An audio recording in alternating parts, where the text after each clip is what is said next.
What is happening, everybody? This is the Big Jew. Welcome back to Final Fantasy VII. This will be a bonus video, actually. This isn't going to be no magic run. I'm going to be using magic in this video. I'm going to be doing some battle arena stuff today. I'm just finished doing the Fantasy VII Sidequest, and we're pretty much ready to go save Aerith at the City of the Ancients. So, pretty much before you go there, you need to wrap up everything you're going to do, because you won't be able to get any access to the places you were at when you had the tiny Bronco after doing the events there. If you finish all the fights in the battle arena, that woman will give you a pair of sprint shoes as an accessory. Now, here's my setup. Like I said, these are enemies in Disc 1, so they're going to be pretty weak, which is good because we have some good stuff here. Yeah, I've added an effect transform in my weapon. This way I can turn enemies into frogs and shrink them and stuff. Elemental Chocomog, just to give me some strength against wind. Luck plus, hit point plus, counter attack, long range. Obviously, if hit point plus is leveled up more, it's better, but whatever. We should be good with 2,000 hit points anyways. Steel just for the dexterity bonus. Death Blow just for the luck bonus. And enemy skills. Enemy skills that you want to have are Big Guard, that's a good one. Light Wind if you need to recover hit points. Death Sentence is actually pretty good. Trine or Aqua Lung or Beta, whatever big hit multi attacks you can do with enemy skills are pretty good. Definitely farm up X potions from Bizarre Bugs if you can do it. And this is a pretty decent level. Yeah, so if you're new at this or if you don't want to cheat, you should definitely have more hit points and be a little bit better, a little bit higher level. I mean, I feel like I'm over leveled as it is, but whatever. And since do I have long range? No. I do have long range. Okay, cool. Yeah. This way I can attack from the back row. But also, if you don't have, you can buy also Swift Bolts and Fire Veils if you don't have enough magic points, or if your materia gets broken with your command materia, you can use those too. So I recommend buying those too. This way you have all the bases covered. You can do whatever handicaps you want, just make sure your item command doesn't get sealed, because that'll pretty much be your saving grace if you get into a lot of trouble. See, these two enemies are so easy. I'm just gonna let my counter attacks do all the work and hit myself with Big Guard here. I have my limit bar stored up. That's just completely coincidence. I really didn't plan on that at all. Well, I'm just gonna hit him with Trine, and like I said, let my counters do all the work. And enemies in the battle arena have twice the hit points that they usually have. So to stop this, you can just hit the square button over and over. Oh, and I have the ribbon as a accessory. Obviously. Yeah, if you try and do the battle arena before going to the Temple of the Ancients, it probably won't work out for you too well, because enemies in this, they can do a ton of damage. With physicals, they can inflict status effects, and getting a status effect as a handicap boosts your battle points quite a bit. So, yeah. So like, I don't want that. That giant MP symbol just has your MP, but I still want some MP. So go with the lucky 7, may as well.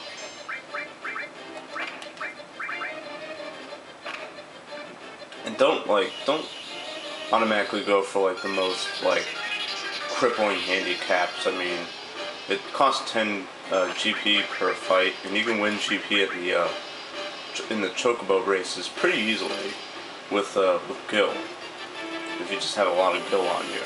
So if you've done Wutai and if you've done the Temple of the Ancients, you should have plenty of money. So you just spend that in Chocobo races, win about 100 GP, spend it all here, and you should be able to get yourself a champion belt, which is what I did. And I'll show that after doing this fight, if I survive. I hope I do. If you have the setup I have, it should not be that hard to survive the battle arena. You should have an easy time. Now I want to break my summon materia here because I don't really need protection against wind. At least I don't think I do. Yeah. The enemies get progressively harder too, so...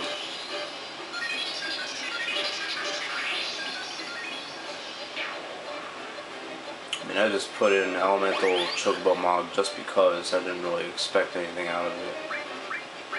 I'm gonna go for the Death Blow here, why not? Nice shot. Oh, come on, he's defending. That's ridiculous. Oh, I wonder if I can...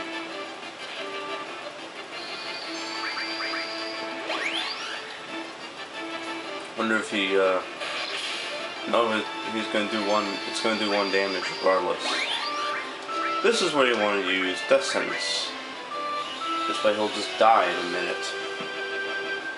I hate those desert Sahagins. I know I'm still like counters do all the work and whatever. Steal, I don't know. Let's see what items he has. Oh, I got a potion from him. That's pretty hilarious. I may as well just do some healing.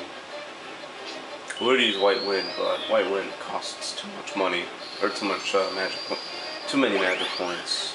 If you have regen, definitely use regen, but I don't, so whatever. Yeah. I may as well get some water.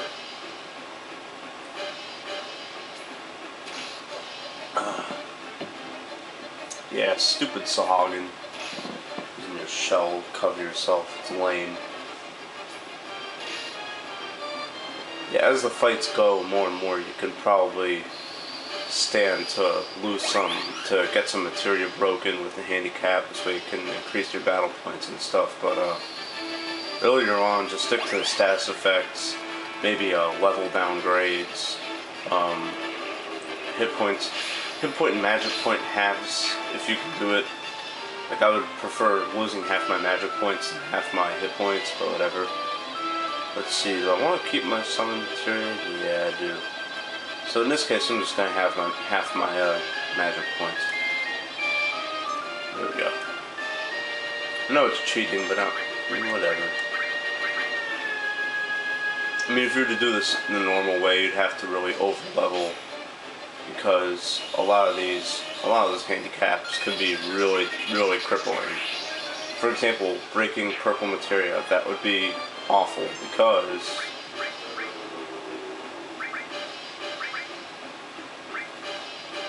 it would take away my counterattack, it would take away pretty much everything. It would take away my long range ability. I would lose my maximum hit points, whatever. I don't want to seal item commands. Let's see, half hit points or half both magic and so we'll just do half hit points and hopefully, alright, good. Yeah, this is where you gotta be careful because, oh crap, he slowed me. This is where you gotta be careful because the enemies can do a good amount of damage with every turn. So if your hit points are in the thousands,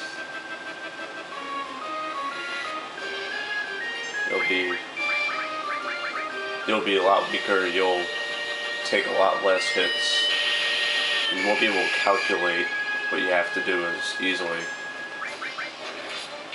If you have to use your turbo ethers, I don't think I'm going to need to though. Yeah, I'll just go for 0 MP at this point. There we go. I was already low on it anyways. And I can take these guys out with fire veils. Yeah. So I'm getting pretty easy enemies here. I think during disc 1 the enemies like max out at this level. Like these are like the toughest enemies you'll fight in the battle arena. on disc 1, so I'm glad I got that last big guard in. So that would have been awful. I'm going to do 2 videos of this today. I'm going to do this bonus content, and I'll do a main storyline video as well. So just to make up for yesterday. Nice. See, this is why you want to break all your materia, because then you'll get a good total, and usually the final enemy doesn't really matter. Yeah, it's a zoo. It's like, come on, like I could take this guy down really quickly, especially if you have a limit sort of. Especially if it's Cloud's Meteor Rain or Barrett's Unger Max or anything like that. Go ahead and hit him with a Swift Bolt. And that should finish the fight. Nice. Woo! Beautiful. That's how you do it. This is how we do it. This is how we do it. Oh yeah. Oh man, I miss that song so much. Nice. 10,000 battle points, baby. And tissue, which does nothing. So that's pretty much the maximum battle points you can get per fight, if you're really lucky. If you have like all your materia broken right before the final fight and whatever. So yeah. What can you get? Let's see. I think these prizes change per disc, if I'm not mistaken. Yeah, they do. But for now, I mean, you can get some pretty decent stuff. These prices are going to go down as you finish off the discs. Disc 2, I think everything here is like half off the original, and then in disc 3, I think it's like another half off or something like that. But you can get Omnislash right now, which is Cloud's ultimate limit break, but I'm not going to do that. What I'm going to do before next video is I'm going to get a championship belt and a preemptive material. I want to get a speed plus 2, but I don't want to waste, like, I don't want to do a whole bunch of, I don't want to be here for hours doing this, because that was an easy fight, and I actually got lucky a few times, especially with the handicaps. But if you don't get lucky with handicaps, you could spend like 10 fights and not get any battle points and whatever. And your battle points expire as soon as you leave the battle arena. So what you want to do is you want to spend them all. So let's say I get myself a preemptive material. Alright, well I may as well buy a whole bunch of other material or whatever. I may as well get a whole bunch of remedies or a whole bunch of enemy lures or whatever. Just make sure you spend all the battle points that you get in the battle arena, because you don't want to lose them and not get anything. It's stupid. Alright, so hope you guys enjoyed this episode of Final Fantasy VII bonus content. This is the Big Jew telling you to keep being awesome. Peace.